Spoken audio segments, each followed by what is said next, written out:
Prostate आता है, non gravid uterus आता है। अगर कोई यानी कि हमारी बॉडी है वो प्यूट्रीफाई होना स्टार्ट हो जाती है तो ये जो ऑर्गन्स हैं अर्ली वाले ये पहले प्यूट्रीफाई हो जाएंगे और ये वाले बाद में होंगे, मगर ये वाले फिर भी हम रिकग्नाइजेबल होते हैं, पहचान सकते होते हैं अगर ये भी प्यूट्रीफाई हो जाए, क्योंकि छोटे छोटे कंपोनेंट्स में बन जाते होते हैं ऑर्गन्स टूट के, तो इनको फिर भी पहचाना जा सकता होता है। और यानी कि यही ऑर्गन है, टेस्टिस हो गए, प्रोस्टेट वगैरह हो गए, नॉन ग्रेविड यूट्रस वगैरह हो गए, सारे मिलकर यानी कि हमें सेक्स डिटर्मिनिंग में भी काफ़ी हेल्प करते होते हैं। इसके अलावा हम पहले बात कर चुके हैं कि कौन कौन से यानी कि फैक्टर्स होते हैं जो कि यानी कि इसको फेवरेबल होते हैं पुट्रीफेक्शन के लिए, या कौन से ऐसे हैं जो पुट्रीफेक्शन को फेवरेबल नहीं होते। इसके हमारे पास एक और है इसके लिए पॉइंट पुट्रीफेक्शन के लिए बड़ा अहम है, इन्फेस्टेशन ऑफ हाउस फ्लाई।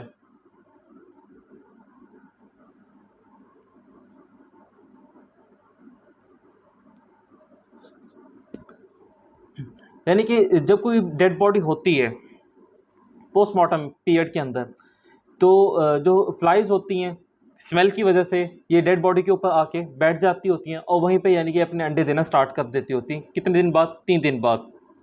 3 दिन के बाद यानी कि डिकम्पोजिशन को 3 दिन हो चुके हैं, या कि किसको मरे हुए 3 दिन हो चुके होते हैं, कोई डेड बॉडी ऐसी है लाश इसको 3 दिन हो गए हैं, तो वहाँ पे यानी कि हमें देखेंगे, हमें अक्सर देखने में मिलता है तो वहाँ मक्खियाँ आके बैठ जाती हैं और वहाँ पे वो अपने अंडे देना शुरू कर देती होती हैं। अंडे वो देती कहाँ पे है? यानी कि बॉडी के ऑरिफाइसिस में देती है, नॉस्ट्रल्स में दे देगी, आइज़ में दे देगी, या मुंह के अंदर, या इसके होंठों के गिर्द, लिप्स के गिर्द वो अंडे देना शुरू कर देते हैं। अगर बॉडी यानी कि नंगी पड़ी है तो विजाइनल ओपनिंग्स हो गए या इनर ओपनिंग, उसमें भी आके यानी कि वो अपने अंडे देना शुरू कर देते थे।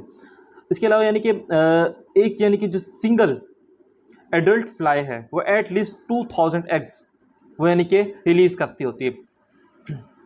एटलीस्ट कितने? 2000 एग्स वो वहाँ पे यानी कि ले करती होती है। इसके बाद यानी कि अगर यानी कोई इसके लिए टेम्परेचर कितना होना चाहिए एग को हैच होने के लिए, यानी कि अंडे को टूटने के लिए या अंडे को हैच होने के लिए कितना टाइम चाहिए या कितना किस टेम्परेचर पे चाहिए। अगर यानी कि टेम्परेचर 80 फ़ारेनहाइट है तो उसको यानी कि 12 से 14 घंटे रिक्वायर्स होते हैं। ये भी यानी कि जो पॉइंट है ये एमसीक्यूज़ के अंदर बड़ा अहम है। एमसीक्यूज़ के बारे में भी एमसीक्यूज़ के अंदर भी ये पूछा जाता होता है। अगर यानी कि 50 फ़ारेनहाइट टेम्परेचर तो उसको कम से कम 3 दिन लग जाते हैं, अबाउट 3 डेज़, 3 दिन तक यानी कि वो एग हैच होगा। इसके बाद यानी कि जब एग हैच हो जाएगा तो वो किस स्टेज पे चलेगा? लावल स्टेज पे चला जाएगा। लावल स्टेज के अंदर वो कितना टाइम का होता है? लावल स्टेज कितनी देर की होती है? 3 to 4 डेज़। उसके बाद लावा किस में चेंज हो जाता है?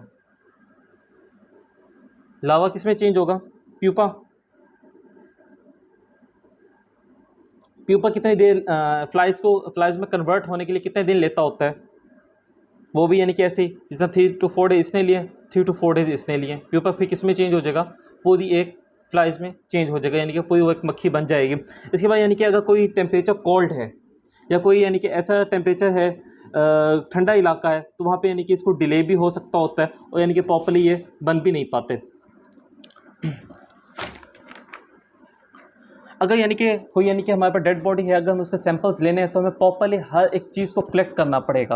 यानी कि हमें जो उसके अंदर फ्लाइज है उसके सैंपल्स भी लेने पड़ेंगे, लावा के सैंपल्स भी लेने पड़ेंगे, उसके अलावा उसके एग्स हैं, यानी कि जो भी उसके एग्स वगैरह हमें मिलेंगे उसके सैंपल वो भी हमें कलेक्ट करने चाहिए। इससे हम कलेक्ट हम करते क्यों हैं? ये हम कलेक्ट इसलिए करते हैं ताकि हमें पता चले कि हमें जो पोस्टमार्टम है इसको कितनी देर हो गई है, यानी कि इंसान को मरे कितनी टाइम हो चुका है, हमसे टाइम का अंदाज़ा लगा सकते होते हैं।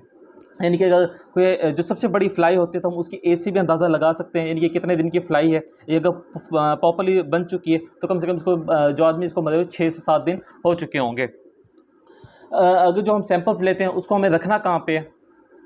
सबसे पहले जो है उसे बॉईल करेंगे, बॉईल करने के बाद उसको रेफ्रिजरेटर में रख देंगे, रेफ्रिजरेटर के अंदर रख देंगे ताकि यानी कि लो टेम्परेचर के वो प्रिजर्व रहे।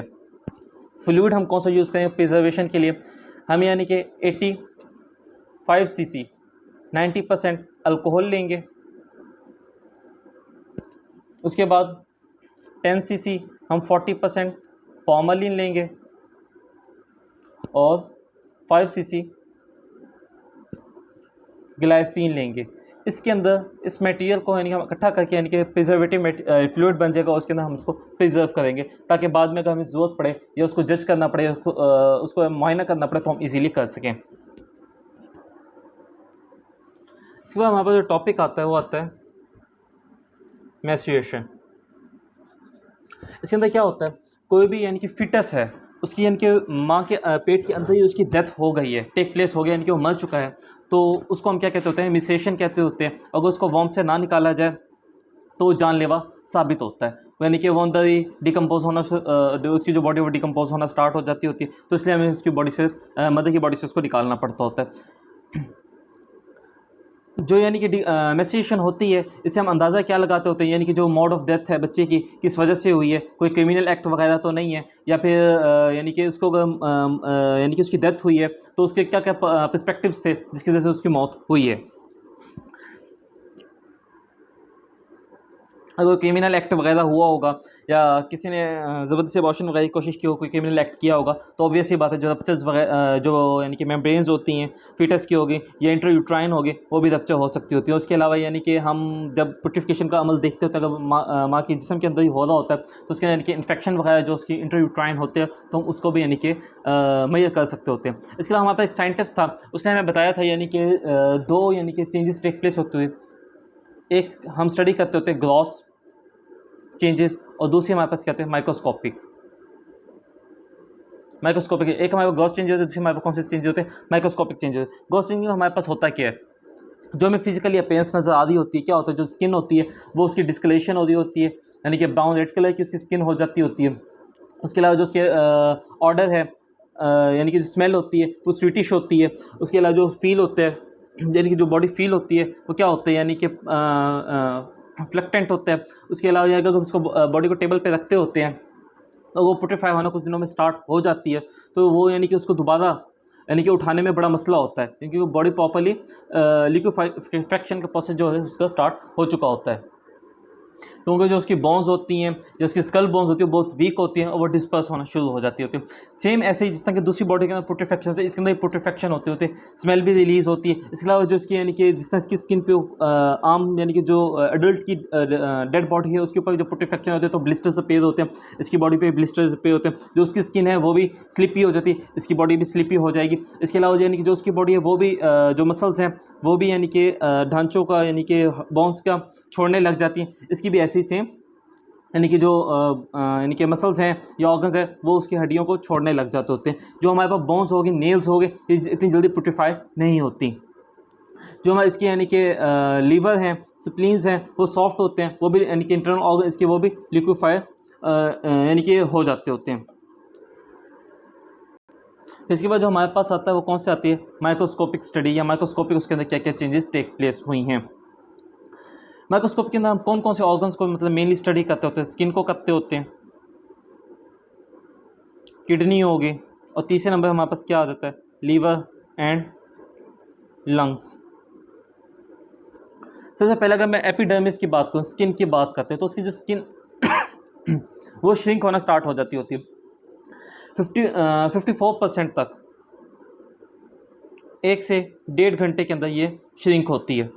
उसके बाद यानी कि अगर 70% वो श्रिंक हो गए तो वो कब हो गए, 5 से 6 घंटों के अंदर वो श्रिंक होगी। उसके बाद यानी कि क्या होता है, इसके बाद छोटे छोटे ब्लब्स यानी कि इसके ऊपर एपिडर्मिस के ऊपर डर्मिस के ऊपर ब्लब्स अपीयर होना शुरू हो जाते होते हैं, जो कि यानी कि बाद में वेस्कुलेशन करवाते होते हैं 12 घंटों के अंदर अंदर। अगर मैं बात करूँ फिर इसके बाद किडनी के अंदर यानी कि जब उसके अंदर यानी कि पुट्रीफेक्शन का अमल स्टार्ट होता है, जो उसकी डक्ट्स होती हैं वो सारी की सारी क्या हो जाती हैं, लॉस हो जाती है, तो वो अपना यानी कि सेंट्रल पोजीशन को ख़त्म कर चुकी होती हैं।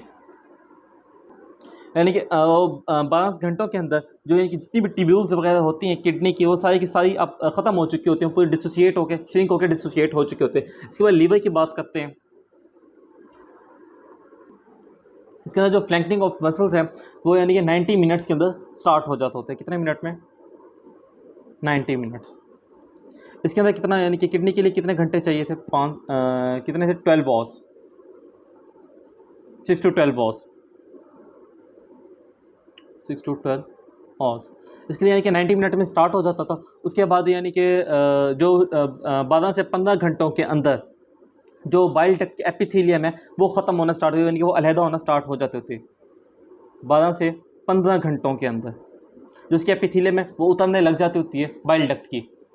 लंग्स की अगर मैं बात करूँ एंड पे, लंग्स के अंदर यानी कि जो इसकी ब्रोंकियल एपिथेलियम है वो 6 घंटों के अंदर अलहदा हो जाती है। ब्रोंकियल एपिथीलियम 6 घंटों के अंदर अलहदा हो जाती है। जो ये पोस्टमार्टम फिनोमिना है ना, यानी कि ये 150 घंटे तक ये चलता होता है। तो यानी कि हम इससे अंदाज़ा लगा सकते होते हैं कि किस स्टेज की यानी कि पुट्रेफेक्शन हुई है, क्या क्या चेंजेस बॉडी के अंदर टेक प्लेस हो रही हैं।